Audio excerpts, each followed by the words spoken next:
Shabbos Daf Zayin is primarily a discussion of the halachas in the shape and the format of a karmelis. The Daf begins in the middle of a conversation as to why the Brisa would call a field a karmelis. Then it moves into what it meant when it listed a karmelis as a karmelis.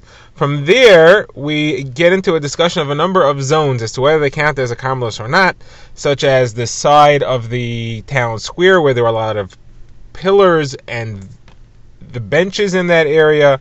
We'll discuss what happens if you throw an object and it sticks to the side of a block. We'll discuss what happens if it lands on a brick. Does it count as a karmelis or something else? We will discuss the minimum size of a karmelis, the width and the height. Then we'll have a discussion of holes in a wall that's bordering Rishos Harabim. That might be a karmelis, might be Rishos Yachid, it might be Rishos Harabim. And we'll end off with a brief discussion of a topic we touched on earlier in the Masechta about whether a hanacha, when an object lands, it has to be on something which is 4 tvachim by 4 tvachim wide. So let's begin. We should start with a brief review of the four zones of Shabbos. We have Rishos Yachid, Rishos Harabim, Makam Patur, and Karmelis. Rishos Yachid, again, is a fenced-in area that is minimum 4 tvachim by 4 tvachim wide, whether the fences extend upward from the platform or downward from the platform. Rishos Harabim is a public thoroughfare where a lot of people walk and traverse and pass. Anything that's neither of those two, midaraisa, is a makam patur, but the Rabbanan called most of them a karmelis. Karmelis is anywhere where people might frequent. The Rabbanan were concerned that it looks too much like a Rishos Harabim, and therefore we have to give it the chumras of a Rishos Harabim. A makam patur then is left as a closed-in area which is smaller than 4 tvachim by 4 tvachim wide. It's not counting as a Rishos Yachid, but it's not susceptible to the rabbinic decree of a karmelis. So now the Gemara here is discussing a field. So in our Brisa, a field was listed as a karmelis, but the Gemara asks that there's a Mishnah in Seder Taharis that lists a field as a Rishos Yachid. So which is it? So the Gemara says two answers over here. We have Ula and Ravashi. Ula says it really means that it's a karmelis.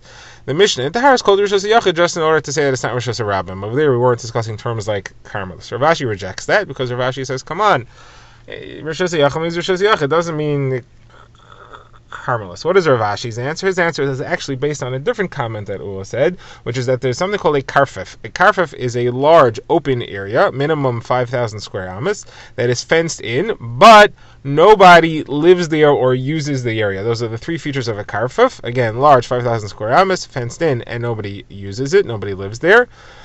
The halacha of a karfif is that the Rabbanan, it doesn't count as a Rishos Yachid, you have to give it the status of a karmelis.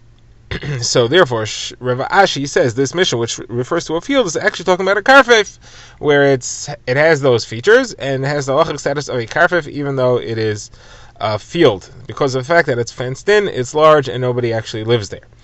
So Ula, the Gemara says, rejects this because a karfif is called a karfif. A field is not called a karfif. The terms are not interchangeable. And now the Gemara moves on to the next thing which we saw in the Brisa, which was that on the list of things that qualify as a karmelis, we had karmelis. The Gemara says, what does that mean? What is that referring to? The Gemara says, referring to when somebody's house does not come all the way up to the edge of Rishos Harabim, it leaves a bit over in the corner. So that space between his house and the Rishos Harabim, which by the way, the other houses that are near him do go all the way up to Rishos Harabim, that space is sometimes used by the public. They're really supposed to be walking in the street, but when the street is very full and they have to get squeezed to the side, they'll sometimes use that space. That's what's called a karmelis. Actually, this is what the word karmelis comes from, because what Chazal were afraid of when they made the term karmelis was that people would view it as a Rishos Harabim because it's so closely is similar to a Rishos Harabim and is even used by the Rabbim on certain circumstances. Now the Gemara gets into various different cases over here. So the description of how the streets looked in the days of Chazal again was you had the town square in the center, which was where the market was. Everybody was there. It was filled with thousands of people. Along the edge of the square were the benches, which were really no more than big stone blocks on which merchants sat. And then there were pillars that held up a kind of portico over the sides of the street, and they used to hang their wares from the pillars themselves. So the Gemara says as follows: walking between the pillars is not an easy thing to do. They're scattered all over, there's no uniform fashion, and therefore the public can't walk there quickly, so that's considered to be a karmelis. Public goes there, but not easily. The blocks themselves, a different Maniyamar says, are called a karmelis as well. So you have two people. One says that the pillar area is called a carmelis. One says that the blocks themselves are called a carmelis. The Gemara notes that according to the one who says that the area of the pillars is a carmelis, he would definitely agree that the blocks themselves are more difficult for the public to use. You can't walk on them, and therefore those would be a carmelis for sure, not a Rosh Hashanah. But if you held that the blocks were a carmelis, it could be that the area of the pillars are Rosh Hashanah because the people can walk through there, even though it's not easy to walk straight. Now, there's two versions of the Gemara here. They both seem to say the same thing, and the Ran and the Rush leave out the second version, so we'll just go with the first one. Now, the Gemara has an interesting halacha. Rabba Bar Shila says, let's say you have a brick. Now, a brick had the following dimensions. It was 3 tvachim wide, 3 tvachim long, and its height was variable. So if you throw something and it sticks to the side of the brick, the Gemara will say later in the daf that it's like a plump, overripe fig that's stuck to the side. So what is it on? If you think about it, it's not on any surface, it's hanging in midair. So, assuming that you threw it a distance of 4 amos, which means you transferred the fig 4 amos in Rosh Hashanah, which violates an Isser D'Oraisa, and it's stuck to the side of the brick, it's in midair. As long as it is less than 10 tvachim high, it's considered to have come to rest in a Rosh Hashanah. Now, therefore, it is a violation, and you're chayiv for carrying in Rosh Hashanah. What if it lands on top of the brick? So the brick is less than 4 tvachim wide, therefore it does not count as Rosh Hashanah. It would have a status of a makam patur. It's not part of the Rosh Hashanah, and you would not be chayiv. You did not violate the Isser D'Oraisa of carrying. Now the Gemara qualifies this. The Gemara says that's only if it's in such a situation that the public would not step on it. For example, it's a minimum of 3 tvachim high. The public won't step on it. That's what Abaye and Rava say. They also say that if it's less than 3 tvachim high, or any surface that is, but it is made up of thorns and brambles and things like that, which nobody would step on, so that would also count as a makam torah. It wouldn't count as part of Rosh Hashanah because nobody's going to walk there. Now, Chibarav argues and he says no, that people would step on if they're wearing shoes.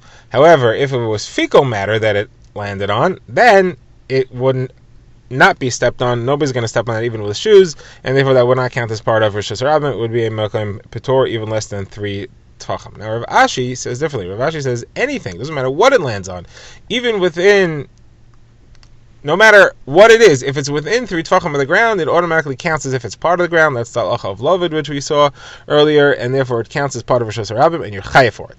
The only way that would not count as Rosh Hashanah would be a makam patur is if it's a minimum of 3 tvachim high. Now the Gemara quotes the minimum dimensions of a carmelis. It's Rav Dimi who says in the name of Rabbi Yechanan, it's got to be at least 4 amos wide. Any area less than 4 amos wide is not going to be a carmelis. It would have to be a makam patur. Now, how high is it? So the actual phraseology over here is that it fills up to 10 tvachim high. And the Gemara has first an interesting pshat, which it ends up rejecting, that when we say it fills up to 10 tvachim high, we mean it has to have fences around it, which are a minimum height of 10 tvachim. Now, the Gemara rejects that because it should be rejected easily, because then it would be a Rosh Hashanah, and the Rishonim struggle with what the Gemara was thinking here. But what the Gemara actually asks is that you have a case of a house in which the ceiling was lower than 10 tvachim from the ground. So the halach is that even though it has walls, it counts as a carmelis because the walls aren't 10 tvachim high, and you can't carry in it. So there you clearly see that a carmelis does not need walls 10 tvachim high. So the Gemara therefore explains what we mean when we say that it fills up to 10 tvachim high, is that above 10 tvachim does not have the halacha of a carmelis. The airspace of a carmelis is limited to 10 tvachim high. Higher than that counts as a makam patur, halacha that we've seen in the past. Now the Gemara quotes another statement which seems to concur with this, and that's as follows. Shmuel said to Rav Yehuda, and he called him Shinina, sharp one, like he often does. He said, don't discuss anything in Hilchos Shabbos about an area which is higher than 10 tvachim. So now the Gemara says, hold on a second, what's he talking about? Rosh Hashanah, Rosh Hashanah, or carmelis? If it's Rosh Hashanah, it's not true. Rosh Hashanah extends all the way up to the sky. We know the halacha is if you throw something and it lands on a pole stuck in Rosh Hashanah, which is 100 amas tall, you're still chayiv if you threw it from Rosh Hashanah to Rosh Hashanah, because Rosh Hashanah extends all the way up. Now, if he's talking about Rosh Hashanah and he's trying to say that Rosh Hashanah does not extend higher than 10 tvachim, I don't need him to say that. That's a Mishnah straight out. So he must be talking about a carmelis, and therefore it agrees with the halach which we just in the name of Rabbi Yechanan, that a carmelis only goes up to 10 tvachim and not higher than that. Now, the Gemara gives the reason why a carmelis has these two limitations. It's got to be 4 tvachim wide, and it's got to be within 10 tvachim of the ground. So the Gemara says the reason is that a karmelis is really al pidin midaraisa. It's really a makam patur, and really you should be able to carry in it. It shouldn't have any halachos. The reason why Chazal made Gzeir is they were afraid that it looks too much like Rosh Hashanah and you will carry 4 amas within it, or from Rosh Hashanah to within it. So therefore they said that it has special chumras, but they didn't give it too many chumras. They gave it a chumrah. They gave it the kulas, the lenient halachos that they were able to, and therefore they gave it the lenient halacha of Rosh Hashanah that it's got to be at least 4 tfachim wide, and they gave it the lenient halacha of Rosh Hashanah that it only extends up to 10 tfachim and not higher than that. Now the Gemara goes back to the case of the house, which we saw earlier. We have a house whose ceiling is less than 10 tfachim from the ground. So the Gemara said that it's a karmelis. Now Abaye says an interesting halacha, which will bring us into the sugya of holes in the wall. Abaye says the following thing: you can hollow out the floor. You can dig out the floor of the house, so that the floor of the house, in the place where you hollowed it out, is now more than 10 tfachim from the ceiling. So that area, if that area that you cleared out is 4 tfachim by 4 tfachim wide, it now has the ceiling, and therefore the walls around it extend 10 tfachim or more. It counts as a Rosh Hashanah. Now Abaye says further, and the rest of the house, which you didn't dig out, and only has a height of 9 tfachim, that also counts as a Rosh Hashanah. Why? Because we view them as holes in the wall next to a Rosh Hashanah. And Abaye says the halacha is that holes in the wall count as part of the Rishos. If you're in Rosh Hashanah and there are holes in the wall, those holes count as part of Rosh Hashanah. If you're in Rosh Hashanah, they count as part of Rosh Hashanah. Now the Gemara quotes a discussion on the subject. It's a machlekes Abaye and Rava. Abaye says that's the halach of holes in the wall. It counts as the Rishos. Rava says no. Even if the holes in the wall are in the wall of a Rosh Hashanah, the holes themselves have the status of Rosh Hashanah. Or perhaps there might even be a makam pitur depending on their size. Now the Gemara says Rava asked a kasha to Abaye. According to you, that it counts as Rosh Hashanah, the holes in the wall. We said earlier, in the case of the corner of somebody whose house is off the Rosh Hashanah by a small corner, how can we say that that's a karmelis? How could that be a karmelis?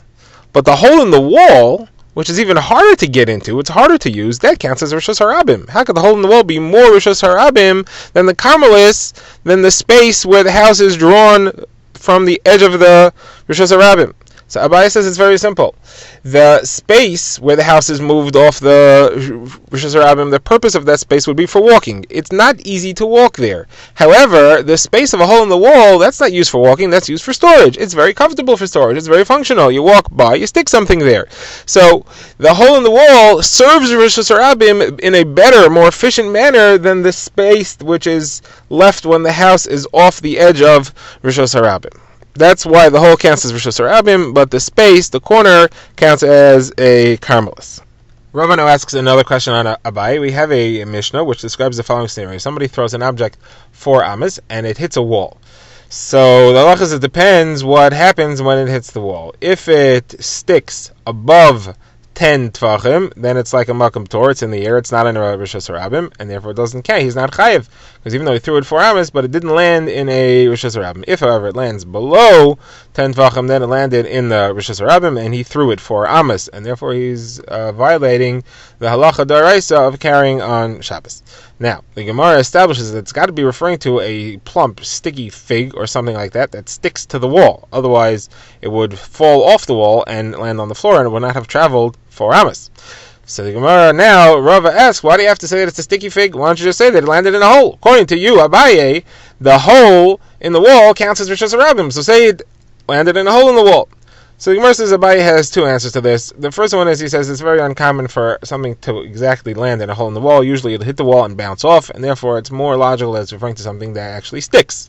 Abaye's second answer is that it's got to be talking about something which stuck. It cannot be that it hit a hole in the wall, because if it hit a hole in the wall, then how come when it hits above 10 tvachim, you say that he didn't violate Hilchos Shabbos? He did, because the space above 10 tvachim will count as a Rosh Hashanah. It can't be a Rosh Hashanah. Rosh Hashanah doesn't go up that far, and it's a Rosh Hashanah.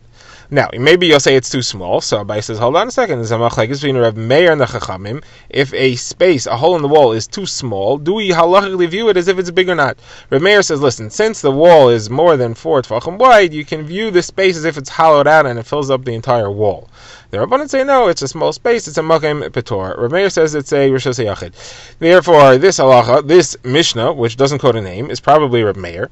That's usually the rule. Stam and Mishnah, an unidentified Mishnah, is Rabbi Meir, and therefore he should hold that the entire surface is a rishos hayachid. Which brings us to the question: how come if it hits the wall and it lands above 10 tefachim, we say that the person didn't violate Hilchos Shabbos? He did. He's standing in rishos harabim and he threw it into this rishos hayachid hole in the wall.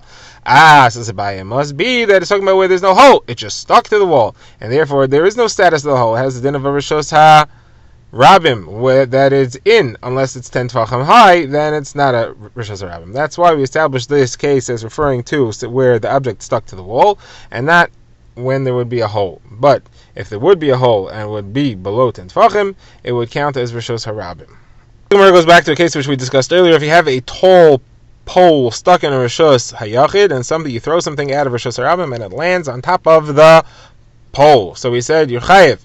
You violated halacha deraisa because it landed in rishos hayachid, which goes all the way up to the sky. And the Gemara asks, what happened to the halacha that a hanacha, an object coming to rest, has to come to rest on a surface 4 tefachim by 4 tefachim? This thing is just a small pole. So Gemara says, it sounds like this is going like the halacha of Rebbe. You have a machlokes Rebbe and the Chacham. If you throw something, you're standing in rishos harabim and you throw something and it lands on a little outcropping, that Rebbe holds that you are chayiv, you violated halacha deraisa, and the Chachamim say, no, you didn't do anything, you're pater midaraisa. So the Gemara says, it seems to be that Rebbe holds it doesn't have to land on 4 tefachim by 4 tefachim. So the Gemara says, and we had this earlier on, we discussed this, so yeah, the Gemara says no. They're both talking about where you were standing in rishos harabim and you threw something and it landed on the branch of a tree, and the tree was planted in rishos hayachid and its branches were in rishos harabim, and that's where your object landed. And the machlokes says as follows: Rebbe says the tree and all its branches count as rishos hayachid because the tree is planted in rishos hayachid. Therefore, you're chayiv. And the Chachamim say, no, the branches count like they're in rishos harabim, and you didn't violate anything as long as you didn't throw it 4 amos. Now Rashi over here is not clear what this means for Rav Chisda's halacha. Do you need 4 tefachim or not? Rashi's first version is that both don't agree with Rav Chisda, because both seem to say you don't need, because Rav Chisda says you do not need 4 tefachim. These two opinions seem to say that you do. Both of them are considering the tree as if it is 4 tefachim because it's planted in the ground. Rashi's second version is that no, they both do agree with Rav Chisda, and the only reason that the Rabbanon argue and say that you are not chayev is because it's considered like the branches are in rishos harabim. But everybody really agrees that you would be chayev. You don't need a 4 tefach surface for the object to land on.